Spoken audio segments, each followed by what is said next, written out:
Do you believe there are creatures that don't need our belief, only respect? A father who lost his child, and a creature in the deep forest. They met in an unexpected way.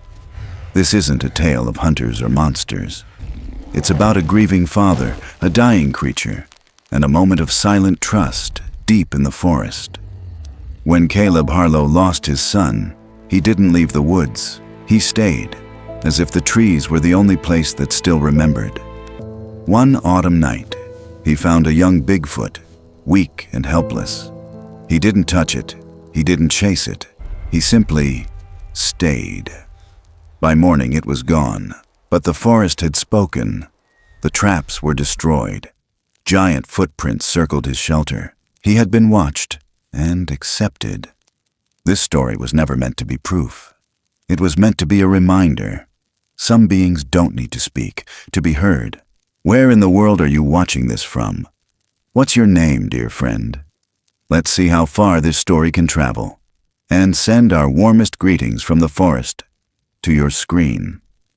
If this touched something in you, give it a like, subscribe, and help us build a quiet, kind community that still believes in Bigfoot.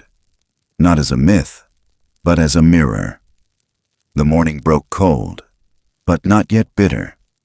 Autumn had reached that strange edge where gold turned to gray, where every gust of wind felt like it might be the last whisper of warmth. Caleb Harlow moved quietly through the tree line, boots crunching on a thin skin of frost that glistened over the forest floor. The trail he walked was one he had known for over 30 years. It didn't appear on any tourist map, wasn't marked by signs or flags, just the rhythm of old boots and the muscle memory of a man who no longer needed to look down to know where he was going. But something was off. He paused near a fallen birch, let the silence settle around him. Too still. No birdsong, no scuttling chipmunks, no buzzing from those stubborn late-season flies. Even the wind, which had been blowing steady from the west all week, had vanished. The trees stood like watchers holding their breath. Caleb took off his glove, pressed his calloused fingers to the bark of a pine. Cold, dry. He looked up. Nothing moved. No branches creaked, no squirrels, no wings. He narrowed his eyes. This kind of silence wasn't absence. It was warning. The kind that made the hair on the back of your neck lift, not because of sound, but because of its complete, aching lack. He kept walking. The trail curved near the old runoff stream, now just a jagged bed of exposed rock and rotting leaves. Late summer drought had drained it, left only pockets of shallow puddles between the stone. Caleb crouched to inspect the edge, hand brushing over a patch of darkened moss when he saw it.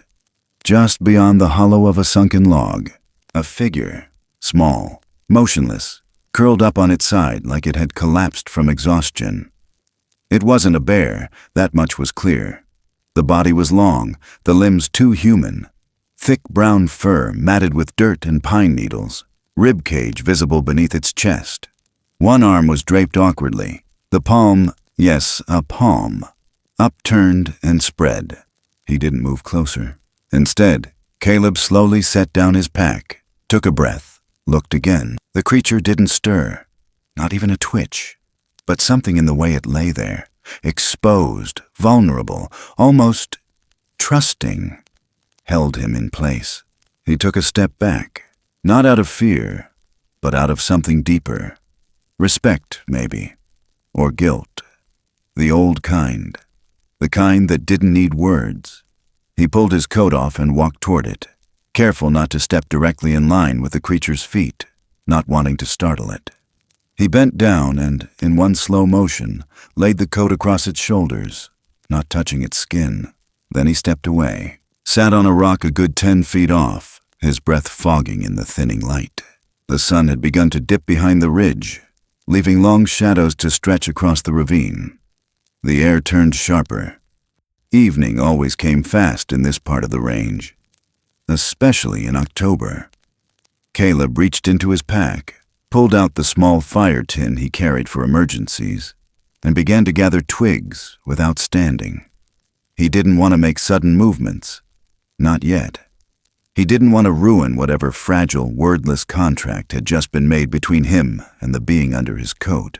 He lit a small fire, just enough to warm his hands. The creature remained still. A few minutes passed. Then its head shifted, barely. The eyes opened. And they were not the eyes of an animal. They weren't the flat, dull spheres of deer or raccoon. They held something else. Something that watched back. Caleb didn't speak. He didn't want to. He just nodded. The fire cracked softly. The silence returned, but now it felt different. Less threatening. Not quite comfortable, but no longer hostile. He noticed something scratched into the dirt near the edge of the stream. Long, claw-like marks. 5 of them. Parallel. They formed a clean arc, like a boundary, like something had been warned not to cross. Caleb stared at it, then turned back to the creature, still watching. The day fell into night. He didn't build a shelter. He stayed seated, back against a tree trunk, fire between them.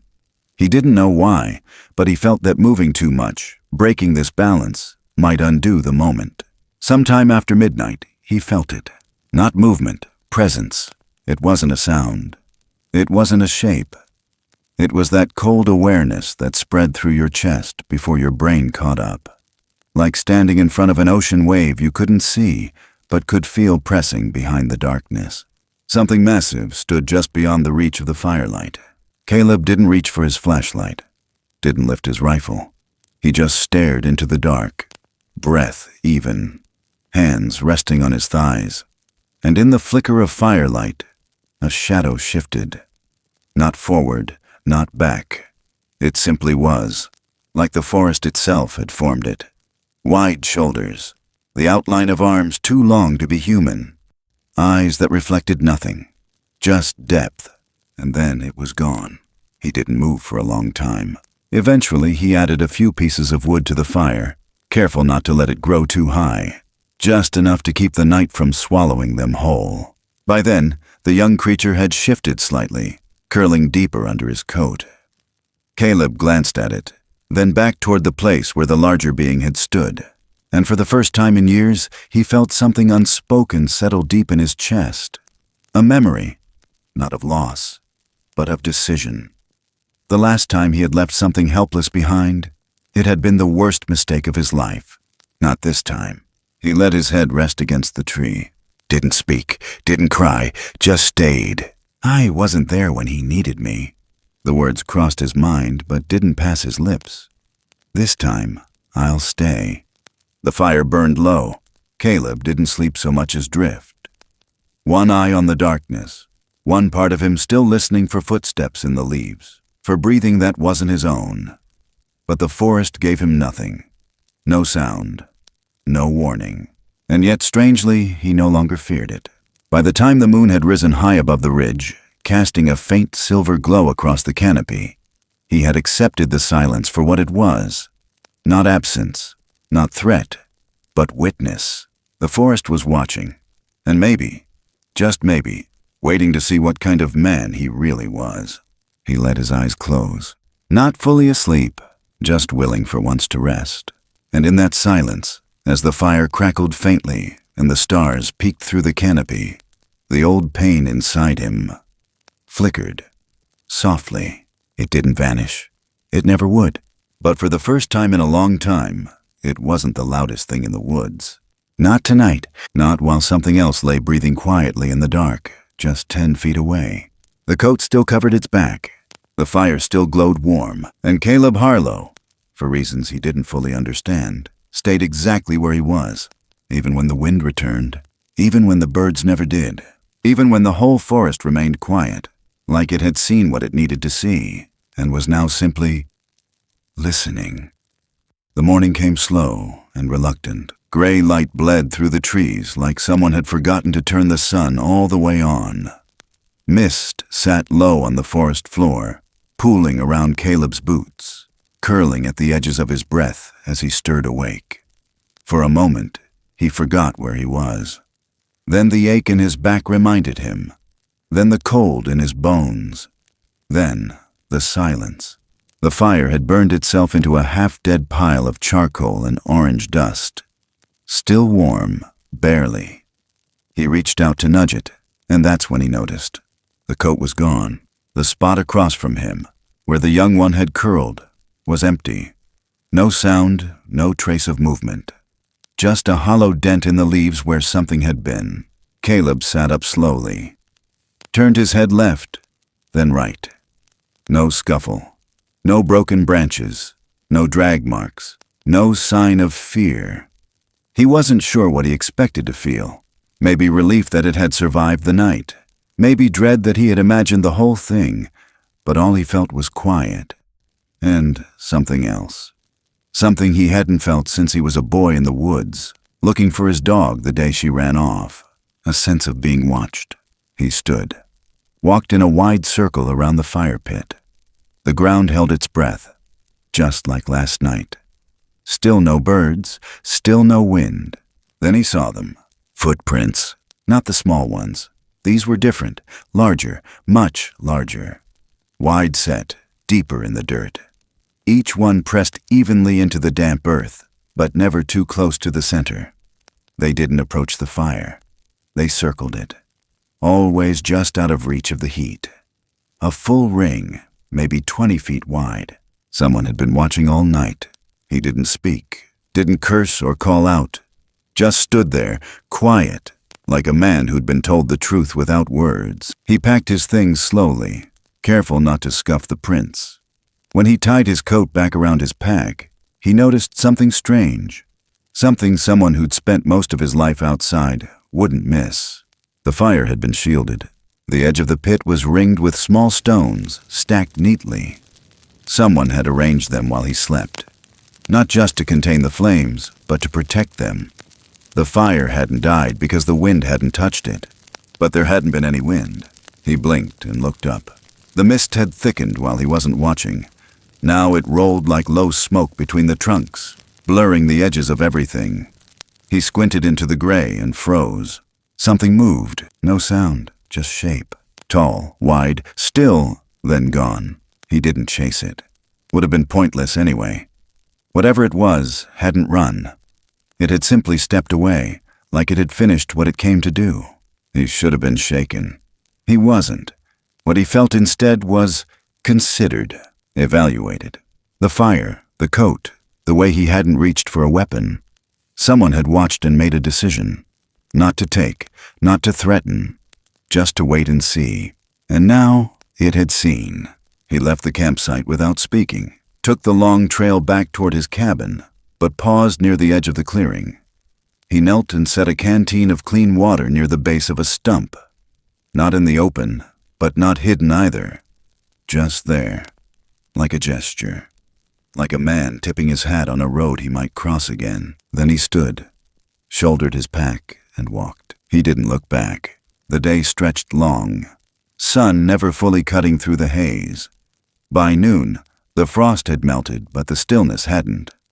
Even the forest seemed to listen now, like it remembered the silence and wasn't sure it was ready to speak yet. Caleb didn't tell anyone what he'd seen, not that there was anyone to tell. He spent the afternoon patching the west roof of the tool shed, hands moving on their own, thoughts somewhere else entirely. The young one's eyes. That silent figure beyond the fire, the circle of prints, the rearranged stones. None of it made sense, and all of it did. Deep down, in the part of him that had always trusted the forest more than people, he understood. This wasn't luck. It wasn't a dream. It was intent. That night he didn't light a fire. He sat on his porch with only the stars and a half cup of cold coffee, watching the tree line. Listening. Not expecting anything, but listening all the same. The wind returned, soft at first, then steady. It rustled through the upper branches like fingers combing through long hair. A pair of owls called to each other across the hills. Somewhere far off, a coyote let out one clean note and went quiet. The forest was waking back up, but the feeling stayed. That sense of being seen. He sipped the coffee, let the last of the warmth slip down his throat. and finally spoke out loud. Not to the woods, not to the dark, but to himself. "Well," he said, "guess we're not strangers anymore." And in the quiet that followed, there was no answer. But there was no need for one. Because sometimes the most honest thing you can do is not ask questions, not demand proof, just leave something behind. Water, warmth, silence, respect. He stood, bones stiff, knees creaking, stepped back inside, and left the door cracked open an inch. Not wide enough for someone to enter, just wide enough for them to see he wasn't afraid. Then he slept. And somewhere, in the dark hills that ran behind his land, something large and quiet watched him one last time, and chose not to come any closer, at least not yet. The cold had settled in by mid-morning, sharp and thin like a sheet of glass across the clearing. Caleb had been out since dawn, checking the lower trailheads for frost damage. He moved slower in early winter, not because of age, but because the land demanded it. Things changed fast this time of year. Ground could betray you, and what looked like dry dirt might be ice just waiting to break your ankle. But today wasn't just about trail safety. Something had been eating at him for days now. That feeling hadn't gone away. The sense of being observed, of invisible lines drawn in pine needles and wind. Not hostile, not welcome either, just present. He was crouched by an old rotted log, examining fresh claw marks, bobcat maybe, though the spacing looked wrong, when he heard it. The rhythm of boots over loose ground, fast, uneven, urgent, a human sound, but not like the rangers, not someone trained. He turned toward it. A boy came stumbling out of the trees, no more than 16, maybe 17 at best. Denim jacket too thin for the weather, cheeks red from cold and breathing heavy. A rifle slung across his back, not secured properly. Caleb straightened but didn't speak. He waited. The boy stopped when he saw him, eyes wide and panicked for half a second before he tried to pull it together, puffing out his chest like boys do when they want to look grown. "You seen anything weird out here?" the kid asked, voice cracking just slightly. Caleb didn't answer right away. He studied the boy, the grip on his shoulder strap, the way his fingers twitched. He wasn't hunting. He was chasing something, or running from it. "What kind of weird?" Caleb finally said. The kid looked over his shoulder. "I don't know. Big, upright. My dad said it might be a bear, but I know what I saw. Something's out here." Caleb didn't move. He just watched him. "You got a name?" "Evan," the boy said, after a pause. Evan Pike. That last name landed like a thud. Pike was a local rancher, loud type. Always had a story bigger than last week's. Claimed he saw a UFO once over Miller's Ridge. Shot at it. Told that story for 3 summers straight. "Your dad know you're out here with that?" Caleb asked, nodding at the rifle. Evan shrugged. "He said if I was going to be a man, I'd better learn to protect what's ours." Caleb let the silence stretch. "You think it's yours?" he asked. Evan opened his mouth, then closed it. The woods around them felt heavier suddenly. Denser, like they were listening in.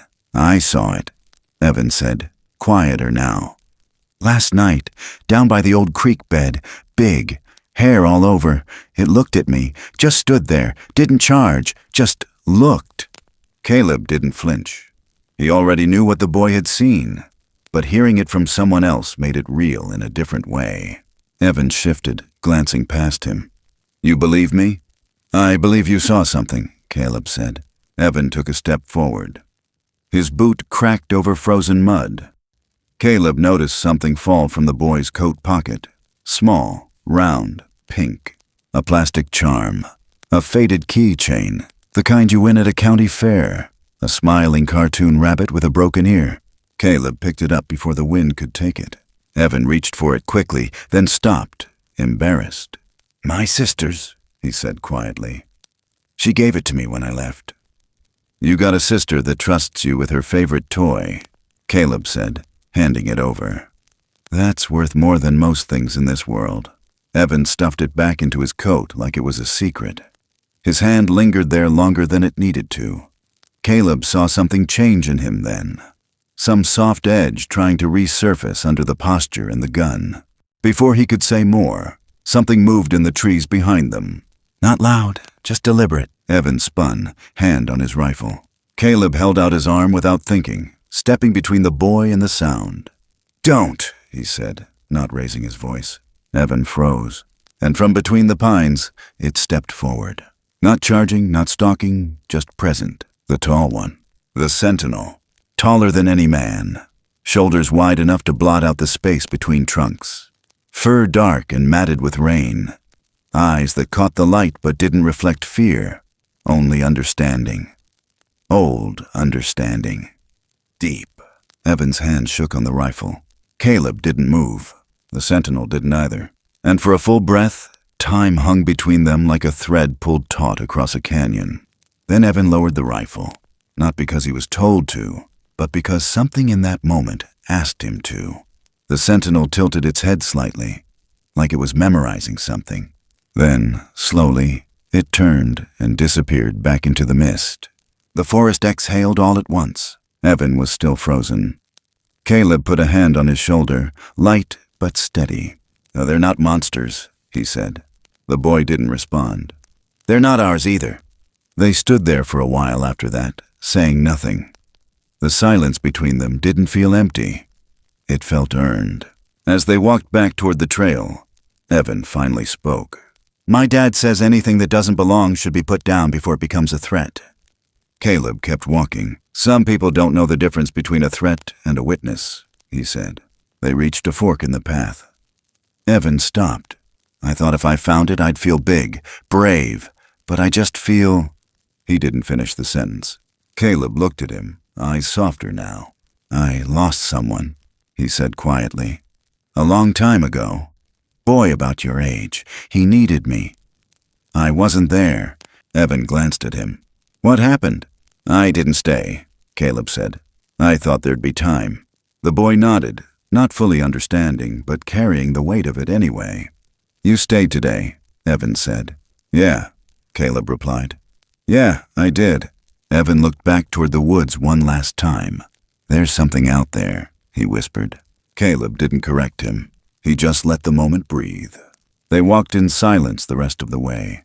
The boy with his gun now slung low and loose, and the man with nothing in his hands but years of knowing how little that gun really meant.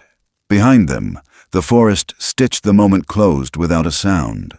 But somewhere inside the trees, something had been watching. And something had just decided, for now, they were not the enemy. But they would be tested again, because that's what the forest does. It remembers, and it watches who returns. By late February, the forest began to shift. Not fast, not loud, but in quiet, scattered signs. Icicles dripping thin lines into cold soil. Raccoon tracks reappearing along the muddy banks. The slow exhale of bark unfreezing. It was still winter, technically. But something in the air had changed.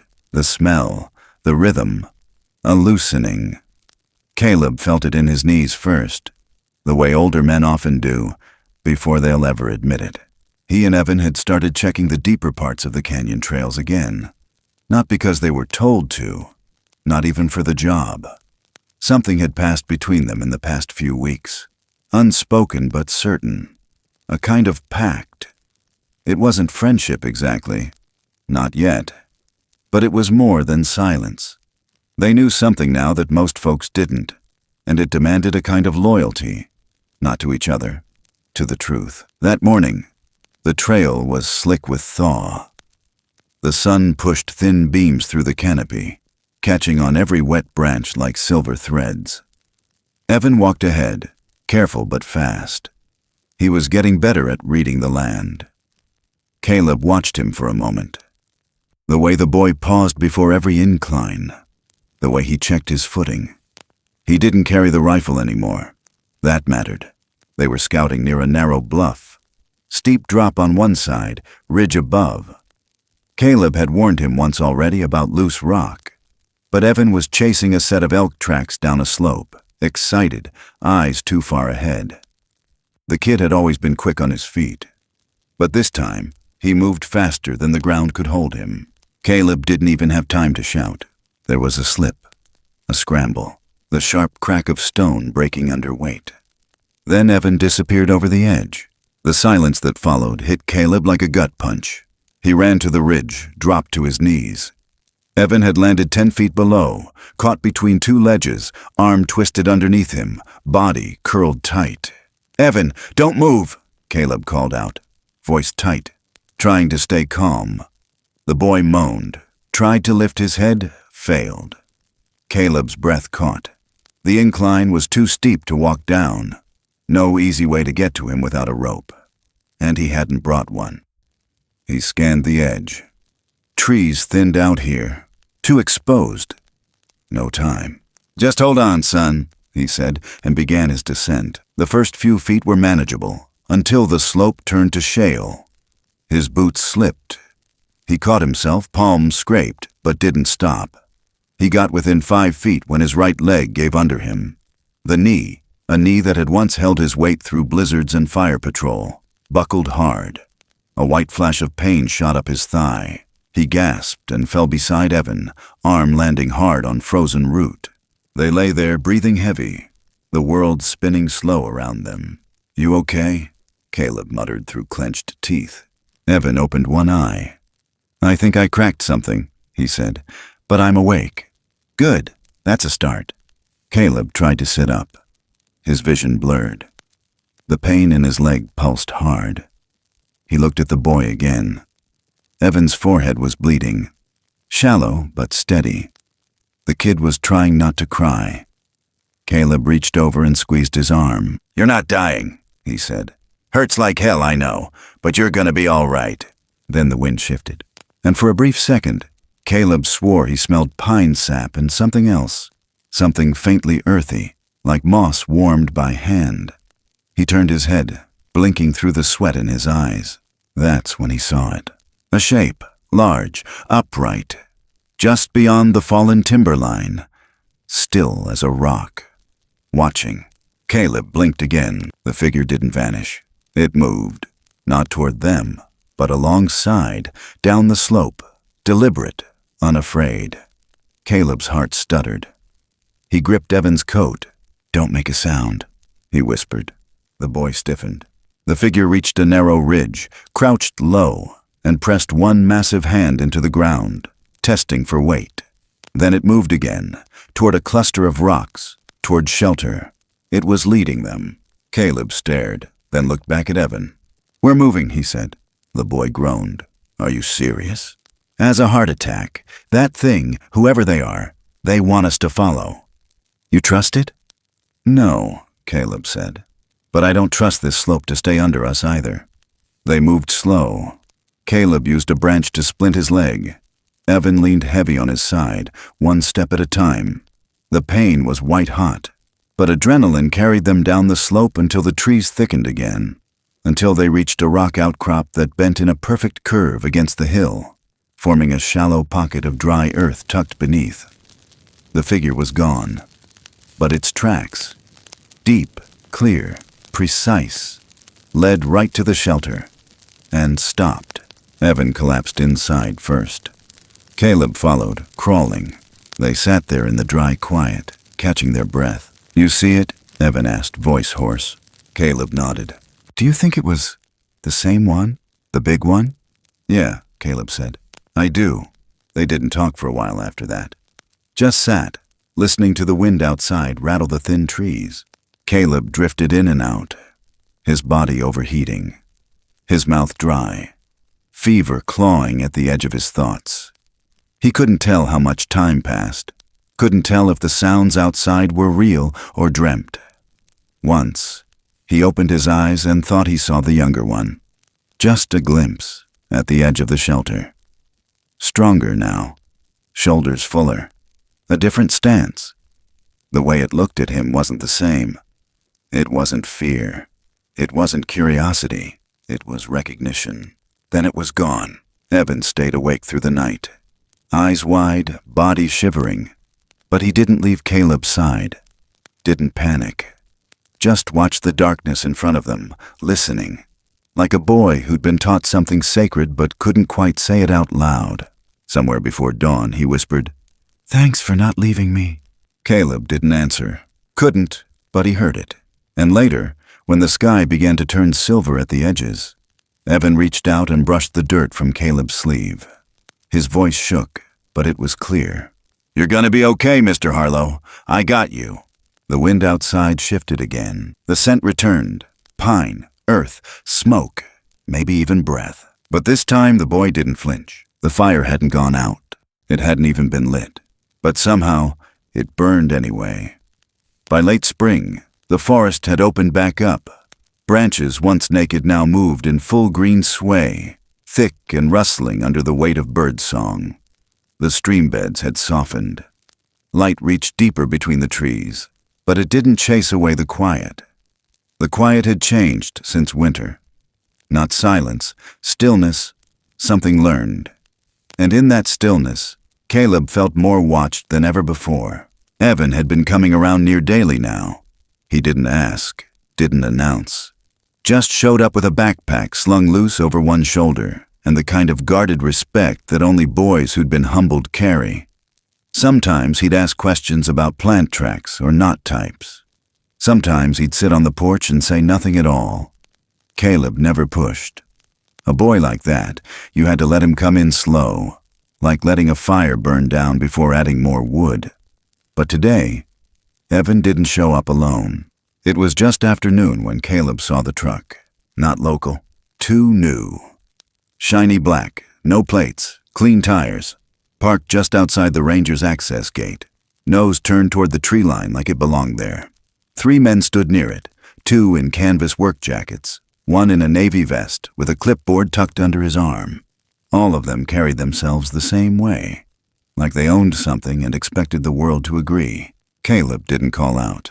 He watched from behind the split trunk of a cedar, maybe 20 yards off. One of the men bent down, poked at the dirt with something metallic. Another walked the edge of the brush like he was counting steps. None of them looked up. That's when he spotted Evan. Off to the side, crouched low in the shadow of a boulder, just beyond where the slope curved. He was watching too. Only this time, his face didn't hold curiosity. It held anger. Quiet, focused anger. Caleb moved fast, stepped out just enough to catch the boy's eye, and motioned him back. Evan didn't argue. They met halfway between the ridge and a collapsed deer blind. "They say they're surveyors," Evan whispered. "Something about mapping a new wildlife corridor." "Do they have permits?" "No," Evan said, jaw tight. "And they're carrying something in the truck. I saw a case, not for tools, too narrow." Caleb frowned. "They here yesterday?" "I don't think so. I think they're looking for them." Caleb didn't have to ask who he meant. That kind of equipment didn't belong in a standard field survey. And those men didn't smell like scientists. They smelled like money. Cold, eager money. They watched a while longer.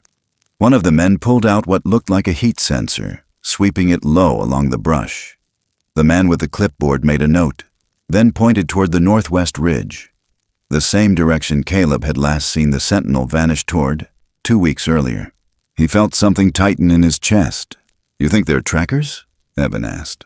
"No," Caleb said. "I think they're hunters, just dressed neater." They retreated quietly, made their way back to the cabin without snapping a single branch. Caleb didn't speak until they reached the porch.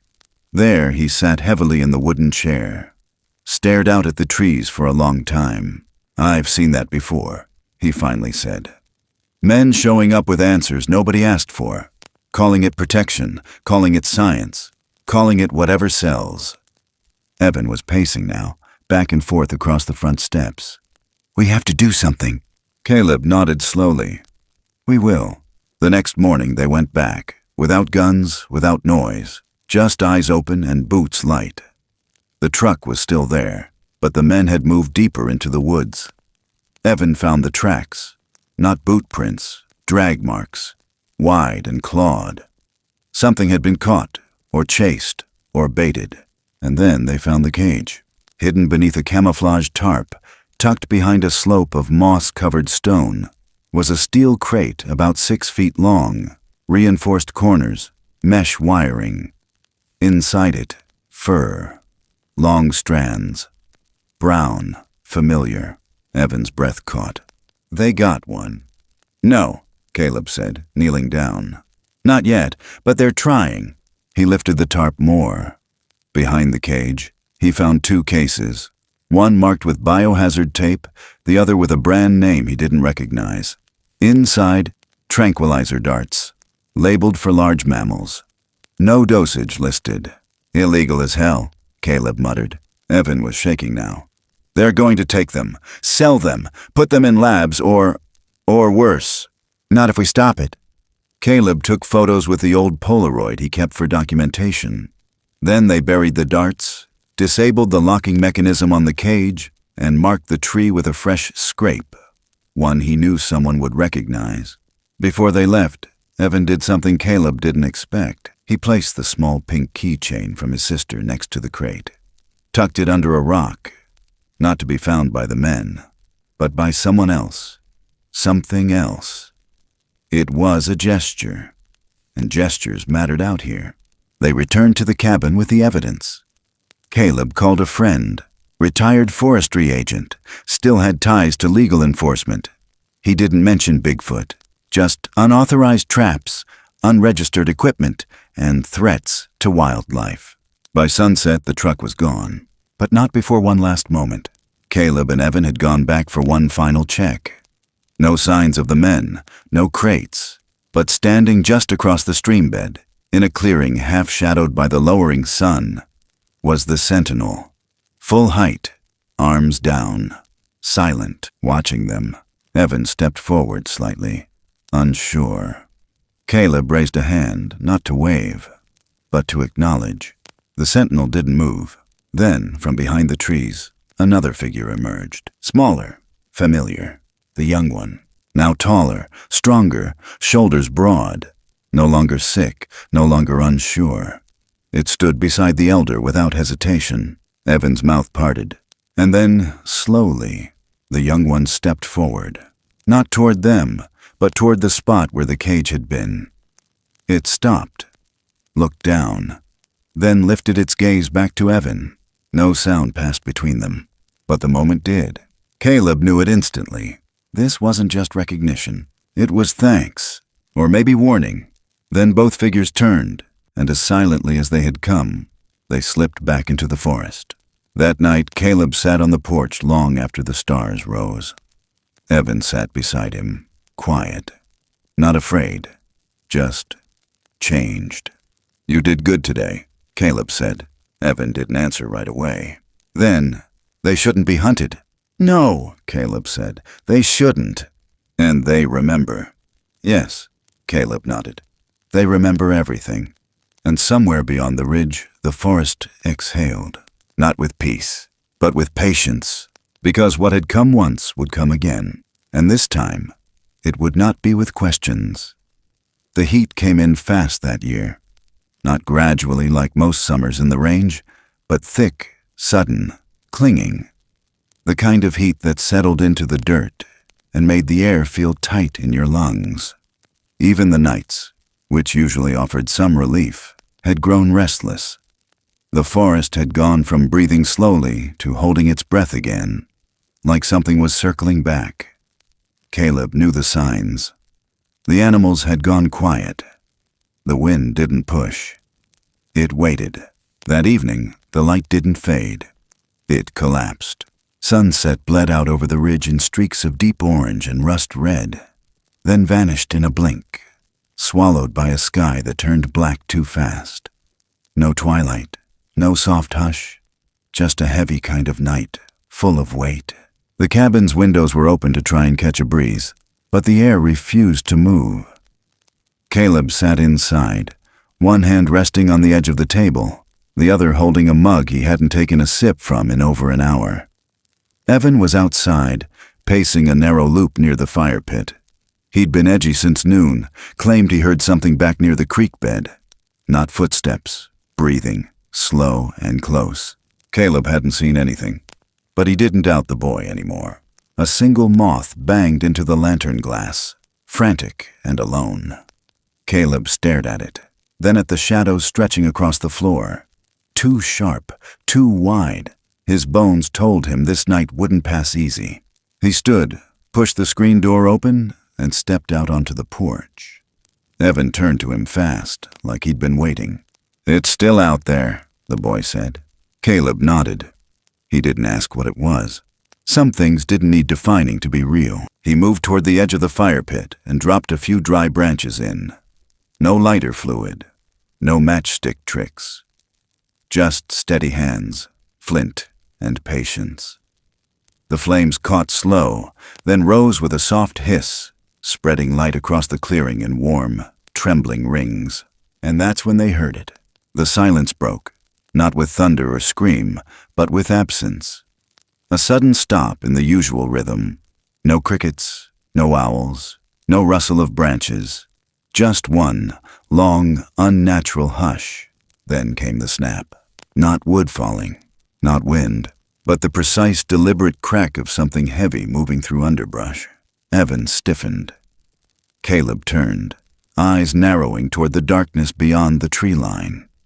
He grabbed the old flashlight from the porch rail and flicked it on. The beam barely pierced the black, just enough to show movement.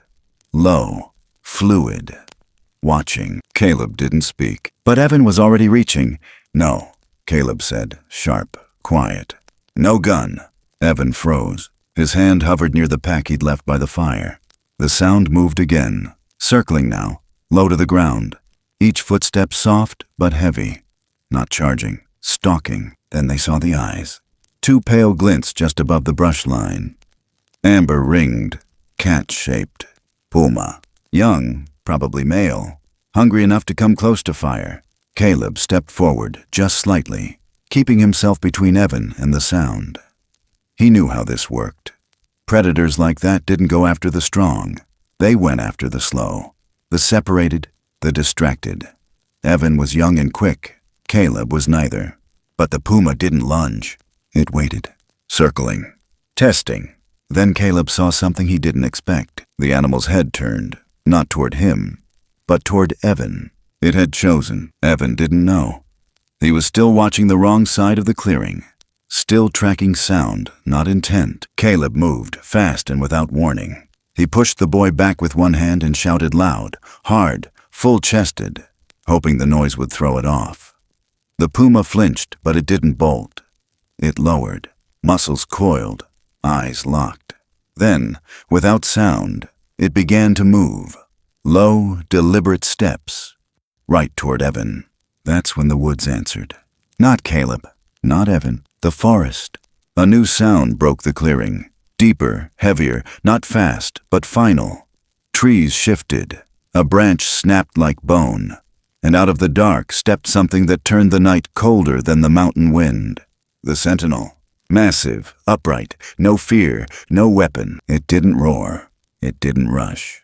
It simply moved between Evan and the predator and stood still. The puma froze.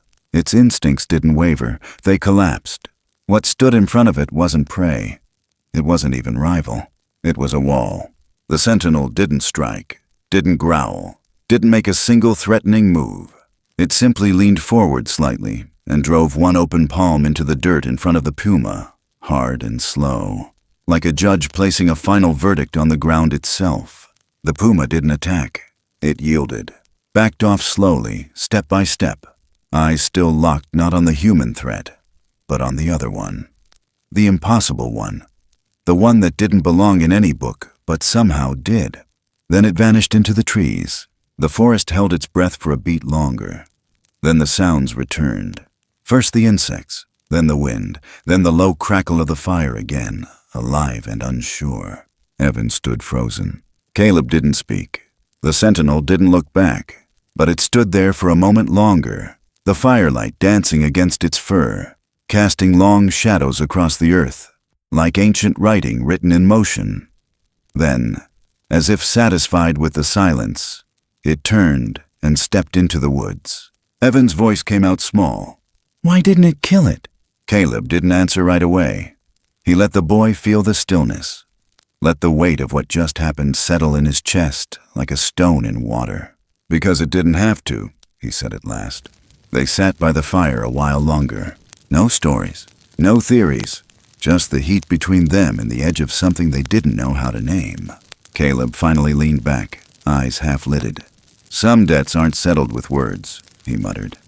"They're kept in silence." Evan didn't reply, but he reached into his pocket and held the pink keychain again, tight, quiet. The fire popped once, then faded into a low, steady burn, and in the trees beyond, something kept watching. Not to test, not to threaten, but to remember, because kindness didn't need a language, and survival didn't always come with blood. Sometimes the strongest boundary was drawn not in teeth, but in restraint. By mid-July, the forest smelled like sun-warmed needles and dry stone. The heat no longer crept, it clung.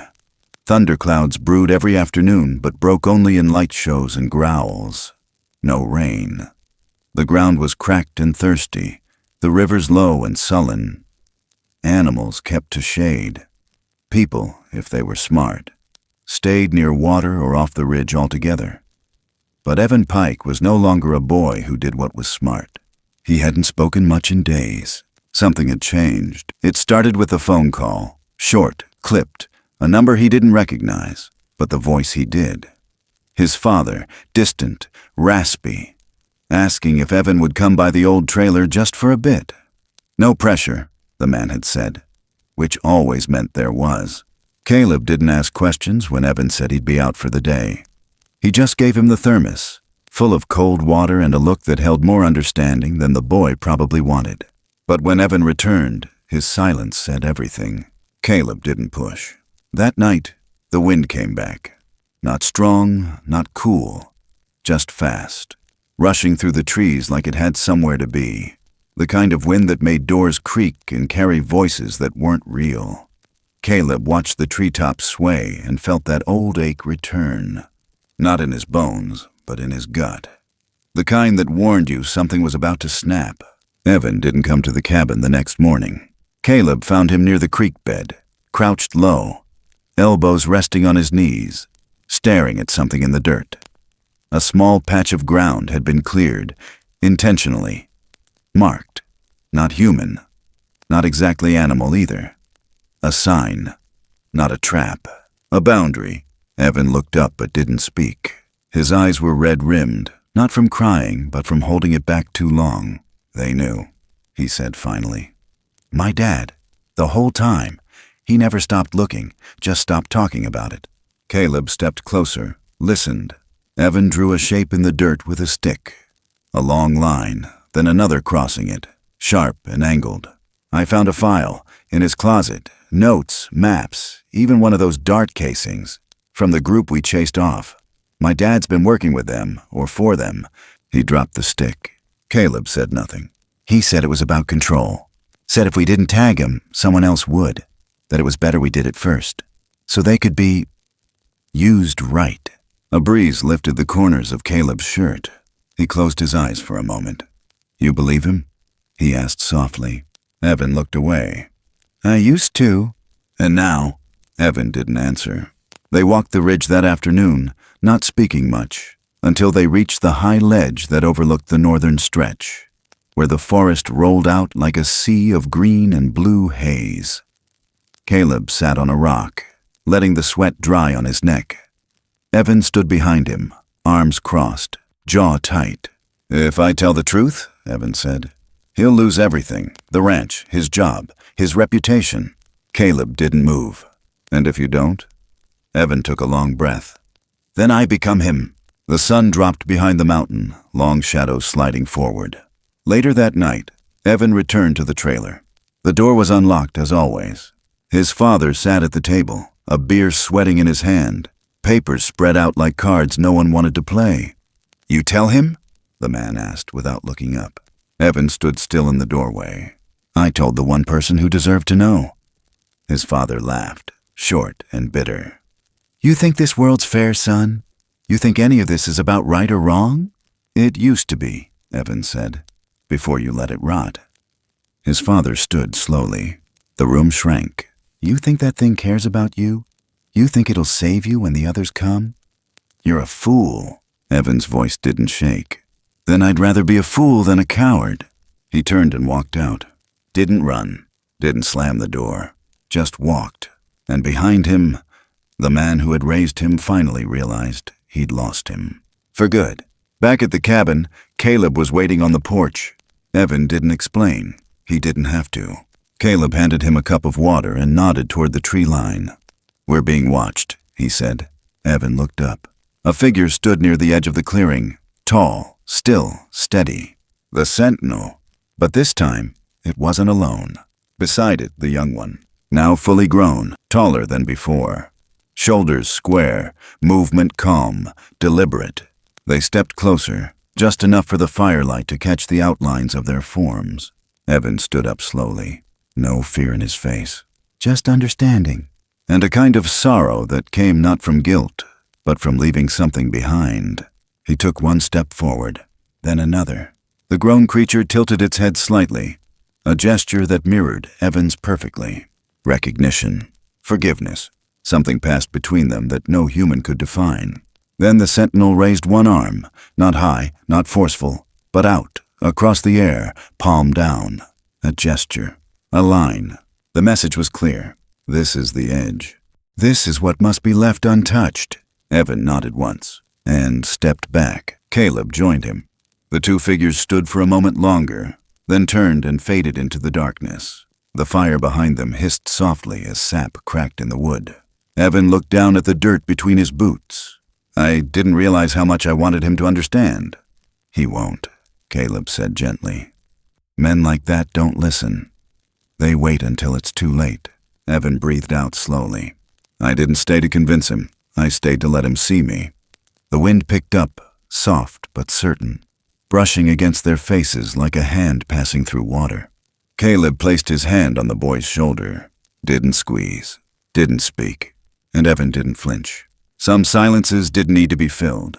Some goodbyes didn't need to be spoken. Because when you choose to leave behind what is broken and stand with what is sacred, the forest remembers, even when the world does not. Years passed like wind over the ridge, sometimes gentle, sometimes fierce, but always moving forward. The forest changed, but only in the way that time makes it change. Slow shifts, growth curling around decay, tree falls swallowed by moss, rivers carving new bends after snowmelt. But the silence remained. Not the dangerous kind, the sacred kind. And in that still silence, Evan stayed. He didn't go far. Didn't run to cities or chase whatever it was people thought they had to chase to feel real. He became a ranger. Not officially, not at first. He just stayed. Patched fences, marked trails, checked for erosion, fixed signs when storms took them. And when the time came, and the paperwork caught up with what everyone already knew, his name was added to the roster like it had always belonged there. Evan Pike, Forest Steward, Ridge Sector. No one asked too many questions, and those who tried never got much in return. He didn't speak of that summer. Didn't tell anyone about the crate buried behind the slope, or the scars in the dirt that never quite disappeared, or the fire that never fully died down, even after the wood turned black. Some things weren't meant to be retold. Some things asked not to be. But he remembered. So did Caleb. By then, Caleb had grown slower. Not weaker, just quieter. He still walked the same paths, still drank his coffee black, still kept that old pair of binoculars on the windowsill, pointed at nothing in particular.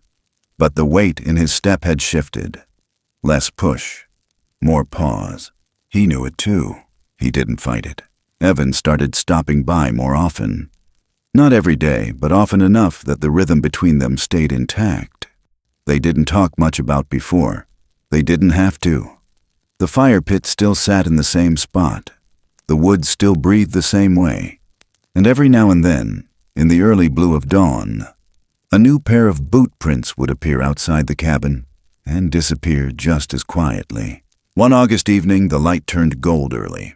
Not that orange heat of midsummer, but the soft kind, like it had cooled from the inside out. The wind came up over the ridge carrying dust and dry pine, and something else too. Something older. Caleb felt it first. A pressure in his chest that wasn't quite pain. He was sitting on the back step, coffee untouched, fingers laced over his knee. He didn't move when Evan came walking up the path. He just looked out toward the trees like he was waiting for something. Evan sat beside him, boots creaking on the wood. "Storm's moving in," he said. Caleb nodded. "I can feel it." But no clouds came, no thunder, no shift in the trees. Only the kind of silence that makes a man reach for something he didn't realize he missed.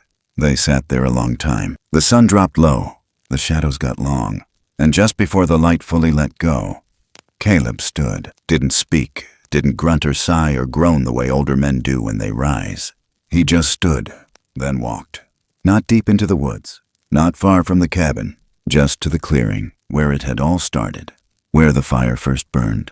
Evan followed a few steps behind, saying nothing. They stopped near the stump where Caleb had once left that first offering: water, warmth, respect. The grass had grown up since. No marks remained. But they both knew this was the place. Caleb took one step forward, just enough for his shadow to stretch across the soft dirt. And that's when he saw them. Not heard, not imagined. Saw. 2 sets of footprints, one large, one nearly as large, coming from the trees and stopping right at the edge of where the sunlight ended. They didn't move past it. They didn't need to. Evan stepped up beside him, breath caught just slightly. He saw them too. And as the last of the gold light slanted across the ground, a shape appeared in the distance. Not close, not looming. Just there, tall, still, facing them. The sentinel, older now, hair streaked with gray at the jawline. Not aged, but weathered, like the mountain itself. Beside him, the young one, now fully grown. Not a child, not quite a mirror, but something new, something that had seen death and spared it, seen humans and not turned away. They didn't approach. They didn't wave. They simply stood. The distance between them and the humans wasn't threat. It was reminder. This is the edge. This is where we part. Caleb stood there a long time watching. Then slowly he lifted one hand. Not high, just enough. Palm out, fingers open. It wasn't a goodbye. It was a thank you. The sentinel didn't return the gesture, but the young one did. A small tilt of the head, a mimic of something learned years ago beside a fire, under the watch of an old man who never raised a weapon. Evan didn't speak, but something inside him finally settled. The 2 figures turned and walked back into the trees, disappearing without sound, without drama. Only presence, only memory. Caleb stood a while longer, then whispered something Evan didn't catch. He didn't ask him to repeat it. He didn't need to. The light faded fully. The trees took back their shape. The clearing grew darker, but something lingered in the air. Something warm, something real. They walked back to the cabin in silence. No need for words. Caleb sat once more on the step. The door behind him opened just enough to let the light spill across the porch. Evan stood near the edge of the woods, looking out, as if hoping to see one more sign. He didn't, but he smiled anyway, and from somewhere inside, where the story lived, he finally understood. There were promises in this world that didn't need to be spoken, and there were beings, ancient and still wild, who didn't need worship or fear, only respect, only distance, only silence.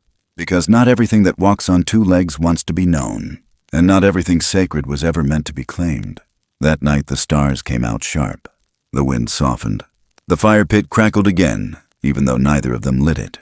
And the forest remained, unchanged, unbroken, unwritten, like a truth only the trees could carry, and a promise never spoken, but always kept. Some stories aren't meant to echo loudly. They live in the quiet, in the hush between footsteps, in the soft places people rarely look anymore. They ask nothing from us, not belief, not proof, only attention, a moment of stillness, a breath held long enough to notice the world breathing back. This wasn't a tale of monsters or myths. It never was. It was about boundaries, both the ones that divide us and the ones we choose not to cross. It was about what we fear, what we protect, and who we become when no one is watching. About the promises we make without words, and the truths that live deeper than language. Sometimes, the most powerful act of love isn't saving something. It's not interfering. It's letting it be, letting it live, letting it leave. And sometimes, the most sacred thing we can do is stand at the edge of the firelight and not step forward. To respect what does not belong to us, and to understand that reverence, real reverence, asks for nothing in return. We forget, in our loudness, that the world was never ours alone. Long before our names were etched in paper, there were older names, older codes, older rhythms. And they are still out there, not lost, not hiding, just choosing not to speak to those who won't listen with their hearts. There are beings we may never fully understand, and that's okay. Maybe they were never meant to fit inside our stories. Maybe their silence is the only answer we deserve.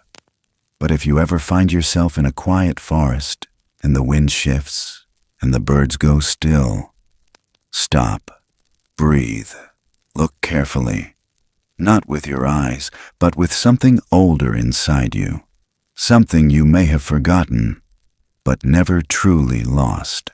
Because maybe the wild remembers us better than we remember ourselves, and maybe kindness, when it costs us nothing, when it's quiet and unseen, is the most remembered thing of all. Thank you for walking with us through this journey. If this story moved you, if it left a mark on your heart, we'd be honored to hear your thoughts. Leave us a comment below. Let us know what stayed with you. And if you'd like to walk beside us again, don't forget to follow, subscribe, and share this with someone who still believes there's more to this world than what we're told. From our forest to yours, stay curious, stay kind, and always listen when the forest goes quiet.